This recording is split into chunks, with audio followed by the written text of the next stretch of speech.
মাতৃত্ব জীবনের একটা দারুণ সুন্দর অধ্যায়, কিন্তু এই সময়ে সঠিক পুষ্টি আর যত্ন মা ও শিশু দুজনের জন্য যে কতটা দরকারি তার বলার অপেক্ষা রাখে না। তো আজ আমরা ঠিক এমনই একটা সরকারি প্রকল্প নিয়ে কথা বলবো, যেটা নতুন মায়েদের পাশে দাঁড়ানোর জন্যই তৈরি করা হয়েছে। চলুন প্রধানমন্ত্রী মাতৃবন্দনা যোজনা নিয়ে সহজ ভাষায় সবকিছু জেনে নেওয়া যাক। এই একটা কথাই কিন্তু এই পুরো স্কিমটার আসল উদ্দেশ্যটা একদম পরিষ্কার করে দেয়। এটা আসলে শুধু কিছু টাকার সাহায্য নয়, এর পেছনে একটা অনেক বড় ভাবনা আছে, একটা সুস্থ ভবিষ্যৎ প্রজন্ম গড়ে তোলার ভাবনা। চলুন দেখি এই ভাবনাটাকে বাস্তবে আনার জন্য স্কিমটা ঠিক কিভাবে কাজ করে। তো প্রথমেই যে প্রশ্নটা মাথায় আসে সেটা হলো, এই যে বলা হচ্ছে প্রধানমন্ত্রী মাতৃবন্দনা যোজনা, এটা আসলে কি জিনিস? আসুন একদম সহজ করে ব্যাপারটা বুঝে নিই। যদি খুব সহজভাবে বলি তাহলে এটা হলো সরকারের একটা উদ্যোগ। এর মাধ্যমে গর্ভবতী এবং সদ্য মা হয়েছেন এমন মহিলাদের সরাসরি আর্থিক সাহায্য দেওয়া হয়। আসল লক্ষ্যটা হলো গর্ভাবস্থায় এবং সন্তানের জন্মের পর টাকার চিন্তাটা কমানো, যাতে মায়েরা নিজেদের খাওয়া দাওয়া আর বিশ্রামের দিকে ঠিকঠাক নজর দিতে পারেন। এই স্কিমটার 3টে মূল লক্ষ্য আছে, যা এটিকে আরও বেশি কার্যকরী করে তুলেছে। প্রথমত, মায়েদের মধ্যে পুষ্টির অভাব কমানো। দ্বিতীয়ত, গর্ভাবস্থায় যেন নিয়মিত স্বাস্থ্য পরীক্ষা হয় সেটা নিশ্চিত করা। আর তৃতীয়ত, বাচ্চার জন্মের পর তার জরুরি টিকাগুলো যেন ঠিক সময় দেওয়া হয়। মানে এটা শুধু টাকা দেওয়ার স্কিম নয়, বরং মা আর শিশুর স্বাস্থ্যের খেয়াল রাখার একটা পুরো প্যাকেজ। বেশ, স্কিমের উদ্দেশ্য তো বোঝা গেল, কিন্তু এবার আসা যাক সবচেয়ে জরুরি প্রশ্নে। মানে এ প্রকল্পের আওতায় ঠিক কত টাকা পাওয়া যায়? চলুন সেই হিসেবটাই এবার দেখে নেওয়া যাক। টাকার অঙ্কটা বোঝা খুব সহজ। প্রথম সন্তানের জন্য সরকার মোট ৫,০০০ টাকা দেয়, আর যদি দ্বিতীয় সন্তানটি মেয়ে হয় তাহলে এককালীন ৬,০০০ টাকাও দেওয়া হয়। এটা কিন্তু কন্যা সন্তানকে উৎসাহিত করার জন্য একটা অসাধারণ পদক্ষেপ, তাই না?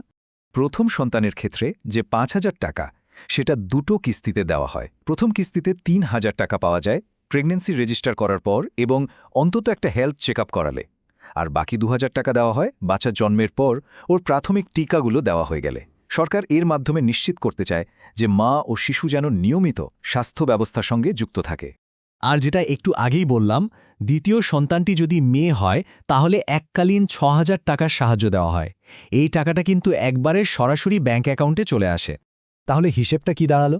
সব মিলিয়ে একজন মহিলা এই স্কিমের আওতায় ৫,০০০ টাকা থেকে শুরু করে মোট ১১,০০০ টাকা পর্যন্ত আর্থিক সাহায্য পেতে পারেন। মানে যদি তিনি প্রথম সন্তান এবং দ্বিতীয় কন্যা সন্তান দুটো ক্ষেত্রেই যোগ্য হন।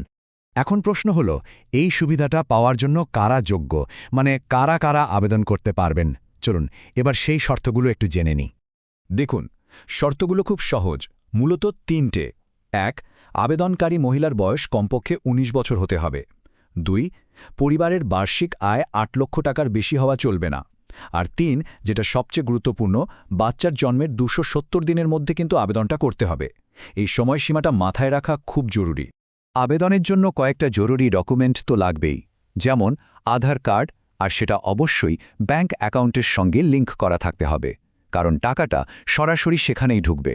এছাড়া লাগবে ব্যাঙ্কের পাসবুক, রেশন কার্ড বা আয়ের সার্টিফিকেট, আর মা ও শিশুর সুরক্ষা বা এমসিপি কার্ড। এই কাগজগুলো আগে থেকে রেডি রাখলে আবেদনের সময় খুব সুবিধা হয়। বেশ, কারা আবেদন করতে পারবেন আর কি কি কাগজ লাগবে তা তো জানা গেল। এবার তাহলে দেখা যাক আবেদনটা করতে হবে কিভাবে। আবেদন করার জন্য দুটো রাস্তা খোলা আছে, অনলাইন আর অফলাইন। যারা ইন্টারনেট ব্যবহার করতে পারেন তারা সরকারি পোর্টালে গিয়ে সরাসরি আবেদন করতে পারেন। আর যদি অফলাইনে করতে চান তাহলে কাছাকাছি অঙ্গনওয়াড়ি কেন্দ্র বা সরকারি স্বাস্থ্যকেন্দ্রে গিয়ে ফর্ম তুলে সেটা পূরণ করে জমা দিলেই হবে। অঙ্গনওয়াড়ি কর্মীরা কিন্তু এক্ষেত্রে সাহায্যও করে দেন। আমরা এতক্ষণ ধরে প্রকল্পের নিয়মকানুন নিয়ে কথা বললাম, কিন্তু চলুন এবার একটু বড় ছবিটা দেখি। এই প্রকল্পটা আসলে সমাজের জন্য কেন এতখানি গুরুত্বপূর্ণ? বিশেষ করে গ্রামের দিকে বা কম আয়ের পরিবারগুলোতে আর্থিক চিন্তাটা কিন্তু একটা বড় বাধা হয়ে দাঁড়ায়। এর জন্য অনেক সময় গর্ভবতী মায়েরা ঠিকমতো পুষ্টিকর খাবার খেতে পারেন না বা নিয়মিত ডাক্তারের কাছে যেতে পারেন না। এই প্রকল্পটা ঠিক সেই বাধাটাকেই ভাঙার চেষ্টা করে। এই স্কিমের আসল প্রভাবটা কিন্তু শুধু টাকা দেওয়ার মধ্যেই থেমে নেই, এটা মায়েদের দেশের স্বাস্থ্য ব্যবস্থার সঙ্গে জুড়ে দেয়। প্রেগন্যান্সির সময় চেকআপের গুরুত্ব বাড়িয়ে তোলে আর শিশুদের টিকা দেওয়াটাও নিশ্চিত করে। এক কথায় বললে এটা একটা সামাজিক সুরক্ষা কবচের মতো কাজ করে। সবশেষে যারা আবেদন করবেন তাদের জন্য কয়েকটা জরুরি কথা মনে করিয়ে দিই। যত তাড়াতাড়ি সম্ভব প্রেগন্যান্সি রেজিস্টার করানো, নিয়মিত চেক করানো আর সব কাগজপত্র ঠিকঠাক রাখাটা খুব জরুরি। আর হ্যাঁ, ব্যাঙ্ক অ্যাকাউন্টটা যেন চালু থাকে আর আধারের সাথে লিঙ্ক করা থাকে, এটা অবশ্যই দেখে নিতে হবে। এই কয়েকটা জিনিস মাথায় রাখলেই সুবিধা পেতে কোনো অসুবিধা হবে না। আমরা শুরু করেছিলাম একটা ভাবনা দিয়ে, আর শেষও করছি সেই একই বার্তা দিয়ে। একজন মায়ের সুস্থতাই কিন্তু একটা শিশুর নিরাপদ ভবিষ্যতের চাবিকাঠি, আর প্রধানমন্ত্রী মাতৃবন্দনা যোজনা সেই ভবিষ্যৎকে সুরক্ষিত করার দিকেই একটা খুব গুরুত্বপূর্ণ পদক্ষেপ।